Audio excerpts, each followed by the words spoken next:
if the parent knows and they go get a child and bring that child up underneath that, and then the child get older, they were saying the child get older, the child is there, the child don't know. I said, well, the child ain't staying in the house. The child go out, the child go to school, the child see the male, the child see the female. And who's to say that the child don't have feelings for a male? But then they being told, no, I don't want you doing nothing with no male. I want you to do it with a female. That inward spirit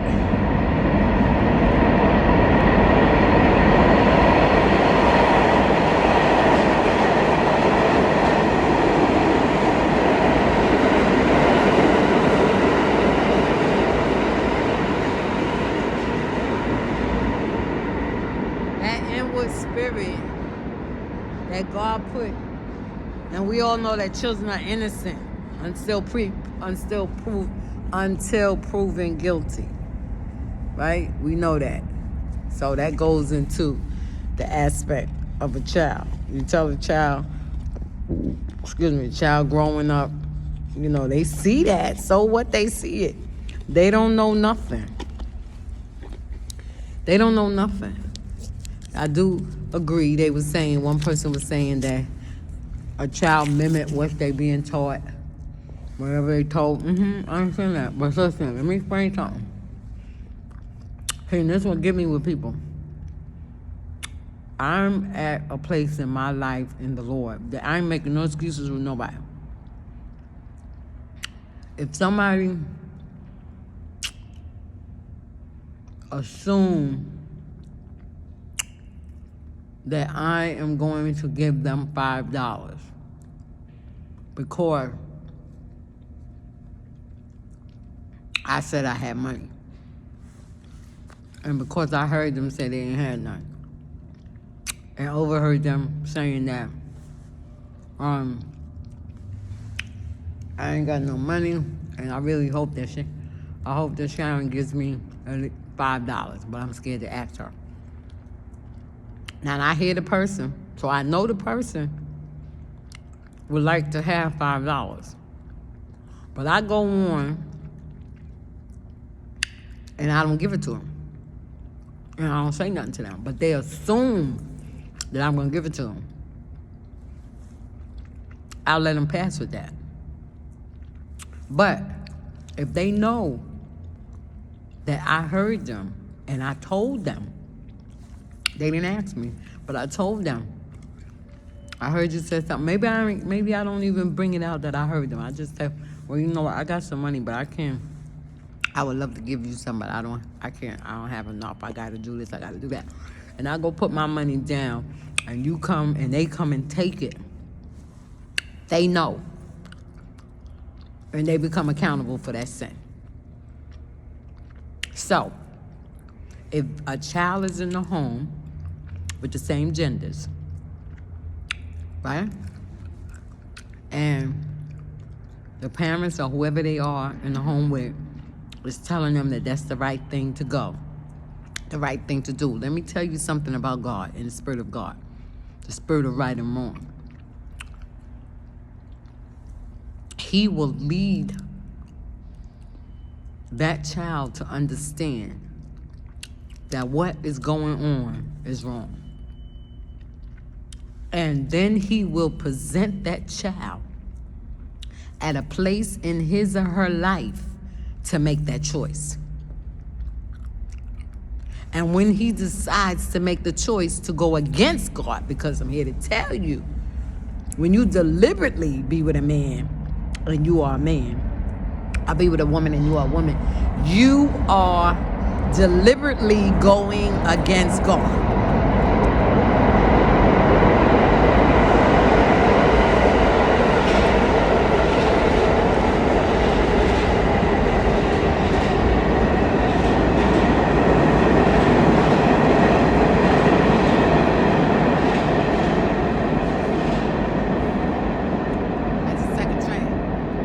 Watch how many trains go by. You are deliberately going against God because God has let you know that that's wrong. So there's no excuse, there's no reason for you to feel that what you're doing is right when God has presented you with the choice. See, that's the thing. See, if we go back as far as Adam and Eve had a choice. And that's why they was sent from the garden. Because the choice that they had, they did not take. And that choice was to not eat from the tree of good and evil. So when that child is given the opportunity that God let them know that mommy is wrong or daddy is wrong, I don't care who's playing the role of what, that child, God is going to allow that child to come to the acknowledgement of what he's in is wrong. Third train.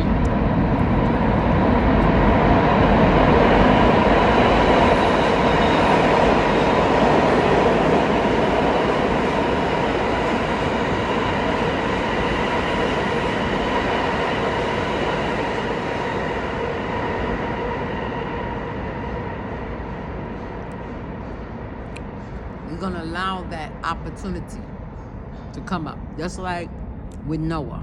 We was talking about that tonight. Noah, here come the next train. Fourth train.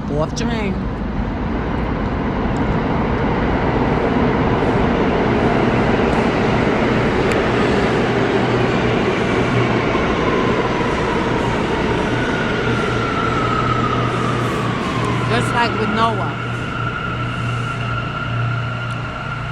Noah was a man that was righteous. God found favor, right?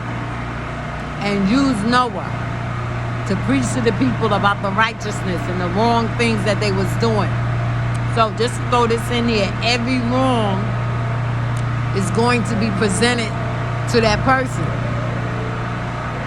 Not only in reference to homosexual, not only in that type of way.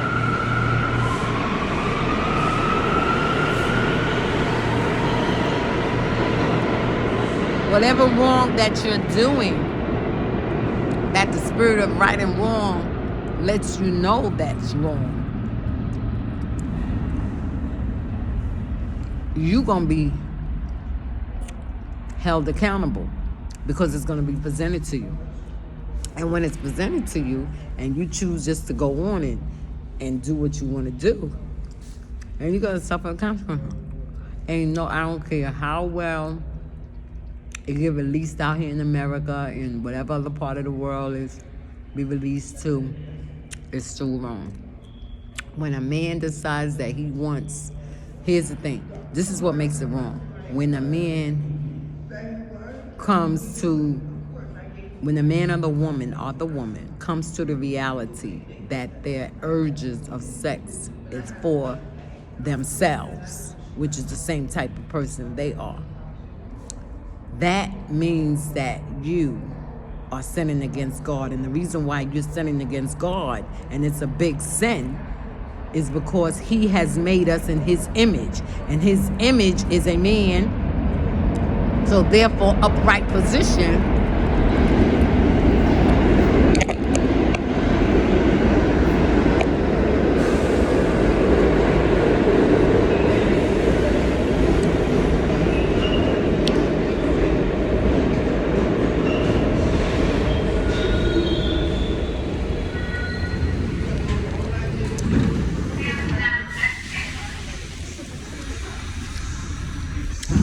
position, we upright, meaning that we, all other animals, all other mammals, they go on 4s or 3s or however it is, they gotta bow down. Do you notice that every animal gotta bow?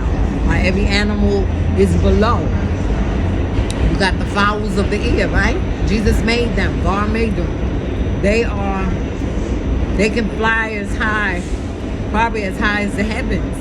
But what happens? They have to come down. Why? Because they are below God. No matter how high they go, they have to come down. Monkeys. They want to say that us human beings is like monkeys. You see what I'm saying? No, really think about it. The monkeys is more like us because we are made up into the image of God. So therefore, God ain't no monkey.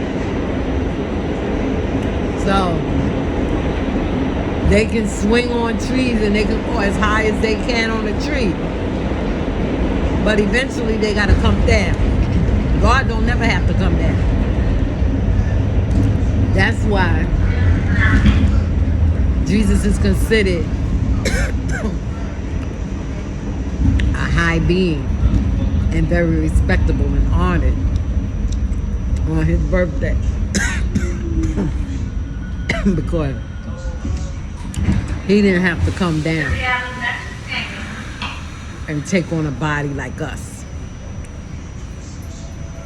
and be born like